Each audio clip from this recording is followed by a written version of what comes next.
नमस्कार, मैं उपकार चौहान। आज चुनावी चर्चा में पहुंचे हैं नौरंगाबाद, जो मिंडकोला गांव का ही एक अंग है। तो लोगों से जानते हैं कि चुनावी चर्चा में क्या चल रहा है, क्या, क्योंकि सभी पार्टियों ने अपने प्रत्याशी मैदान में उतार दिए हैं, सबको चुनाव चिन्ह मिल गए हैं और प्रचार जो है जोर शोर पर है।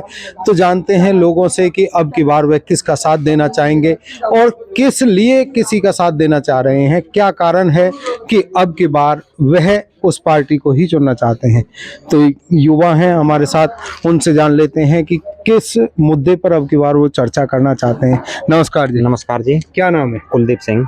कुलदीप जी, हाँ जी।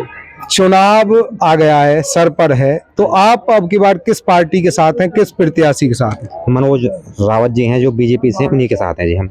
तो मनोज रावत जो बीजेपी के कैंडिडेट हैं उनके साथ आप हैं। पिछले 10 वर्ष से बीजेपी सत्ता में है, तो क्या कारण है कि आप उन्हें तीसरी बार लाना चाहते हैं भारतीय जनता पार्टी की? भारतीय जनता पार्टी ने बहुत ज़्यादा विकास किया है, रोडों का विकास किया है, जो पानी की जो शॉर्टेज थी वो बिल्कुल ख़त्म हो गई हमारे यहाँ से, और कोई दिक्कत कैसी भी नहीं है फिलहाल। आम लोग तो ये कहते हैं कि विकास तो हुआ ही नहीं, इसलिए टिकट काट के दूसरे को दे दिया। नहीं सर, विकास हुआ है। हर किसी का नंबर आना चाहिए ना टिकट में भी, हर किसी का नंबर आना चाहिए, इसलिए हर बार शायद बीजेपी अलग कैंडिडेट को देती है, किसी एक फैमिली या किसी एक परिवार को नहीं देती।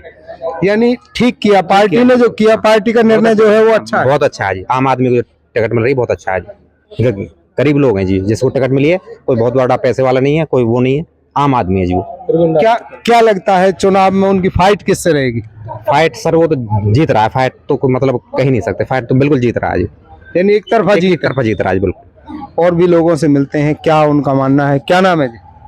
लवकुश जी, अब की बार चुनाव है, तो चुनाव में आप कौन सी बार तो वोट डालेंगे, क्योंकि आपकी उम्र भी अभी कम ही लग रही है, तो पहली बार, दूसरी बार, तीसरी बार वोट डाल रहा हूँ मैं। तीसरी बार तो पहली जो 2 बार जो वोट आपने दी अपने हथीन विधानसभा के क्षेत्र के लिए, उसका क्या रुझान रहा? मैं 2 बार कृष्णपाल की वोट दी है जी सांसद में, 1 बार प्रवीण डागर की वोट दी है और अब की बार मनोज रावत की वोट दूंगा। क्या लगता है 2 बार जो वोट आपने, 3 बार जो वोट डाली है अब तक, 2 बार सांसद की, 1 बार विधायक की, तो उनका परिणाम क्या रहा? परिणाम अच्छा रहा है जी, बिल्कुल बहुत बढ़िया परिणाम रहा है।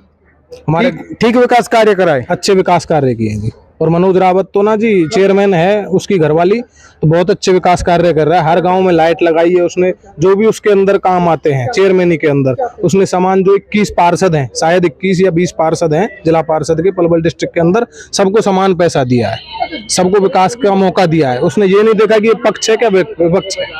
तो अगर वह विधायक बनते हैं तो आपने अपने अंदर क्या सपने सजोए हैं कि कैसा विकास हथीन का होना चाहिए? हथीन विकास औद्योगिक क्षेत्र में बहुत पीछे है, पानी की समस्या भी है और पानी, पक्की नहरें करवाई हैं बीजेपी ने, पानी आ रहा है, लेकिन और भी समस्या है। मीठे पानी की व्यवस्था होनी चाहिए। जमुना की जो लाइन है वो मेवात के लिए गई है, उटावर में बहुत बड़ा प्लांट बनाया है जमुना का, तो हमारे गांव में जो पड़ोस में उनको भी पानी की व्यवस्था मनोज भाई से उम्मीद करेंगे कि उनके लिए करेंगे।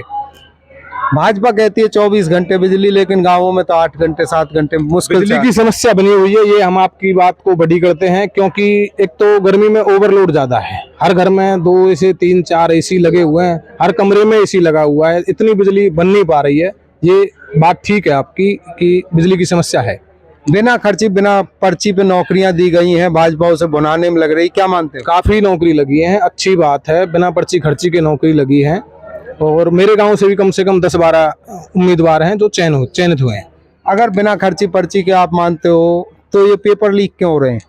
पेपर लीक, ये तो जी एक बहुत पुराना वो गैंग बना हुआ है, ये अभी से जड़ से खत्म करने में टाइम लगेगा। ये तो बीजेपी ने ही शुरू किए थे ना पेपर, कांग्रेस टाइम में भी। नौकरी के लिए जो पेपर होता है वो भारतीय जनता पार्टी ने शुरू किया, उनकी स्कीम है ना। कांग्रेस टाइम में भी पेपर होते थे।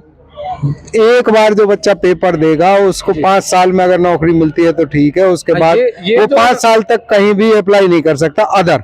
जी, ये बात आपकी बिल्कुल सही है, ये काम तो बीजेपी ने शुरू किया है। तो मानते हो कि अच्छे विकास कार्य भी हुए हैं, कुछ कमियां भी हैं, लेकिन अगर ये आगे रहेगी तो राष्ट्रीय हित में अच्छा रहेगा और हमें उम्मीद है कि बीजेपी सरकार आगे रह के अच्छे काम करेगी और जो अपने अंदर कमियां हैं उनको सुधारेगी। प्रवीण डागर जी अच्छे विधायक रहे हैं यहाँ से, उन्होंने बहुत स्वच्छ छवि, बेदाग छवि के नेता हैं, उन्होंने बहुत अच्छे कार्य किए हैं हथीन विधानसभा के अंदर। हमें उम्मीद है कि मनोज रावत भी ऐसा ही काम करेंगे। दोनों पालों की आपकी सेटिंग हो गई है, डागर पाल रावत पाल, एक बार उसके पाले में एक बार उसके पाले में, अब की बार क्या होगा? रोटी बेटी का नाता है जी डागरपाल और रावतपाल का। हमारी रिश्तेदारी भी है, भाईचारा भी है, प्रेम भाव भी है।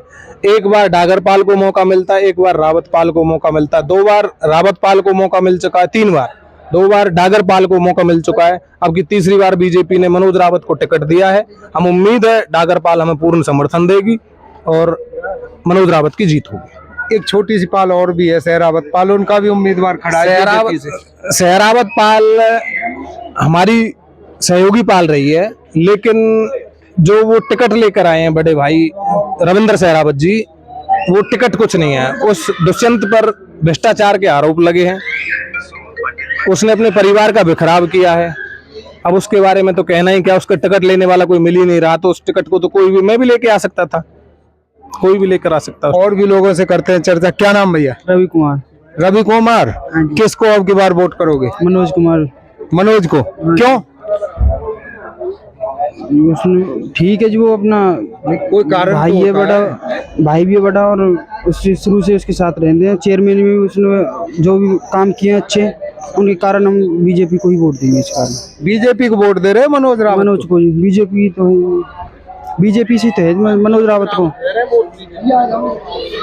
तो और देखते रहिए खबरदार पलवल, आपको और भी लोगों से मिलवाते रहेंगे चुनावी चर्चा के दौरान। तब तक बने रहिए हमारे साथ।